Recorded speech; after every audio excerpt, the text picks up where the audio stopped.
সকল জাতক জাতিকাদের বলছি, আপনাদের অর্থ সঞ্চয় হবে কি হবে না সেটা জানাচ্ছি। প্রত্যেক দিনের মতন বলি, এখানে 12টা ঘর আছে, আপনাদের জন্মছকে 12টা ঘর আছে। তাহলে 12টা লগ্ন, লগ্ন হচ্ছে ফার্স্ট হাউস, প্রত্যেকের কিছু না কিছু লগ্ন আছে। আমি এখানে একটা লগ্ন ধরলাম, লগ্ন হচ্ছে ফার্স্ট হাউস। তাহলে আপনাদের 12টা ঘরের মধ্যে যেটা লগ্ন হবে সেটা হচ্ছে আপনাদের ফার্স্ট হাউস। তাহলে লগ্নের দ্বিতীয় হাউস হচ্ছে এই ঘরটা।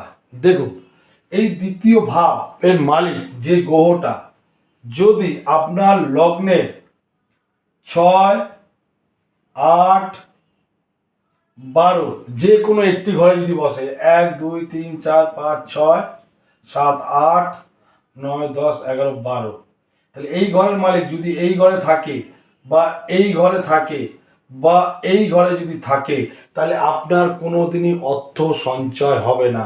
অর্থ সেভিংস করবেন, বেরিয়ে যাবেন। 12 ঘরে ব্যয় করে দেবে, অষ্টম হঠাৎ পয়সা আপনার চলে যাবে, ষষ্ঠ রোগে চলে যাবে। তাহলে দ্বিতীয় ঘরের মালিক 6, 8, 12 ঘরে আছে কিনা দেখে নিন।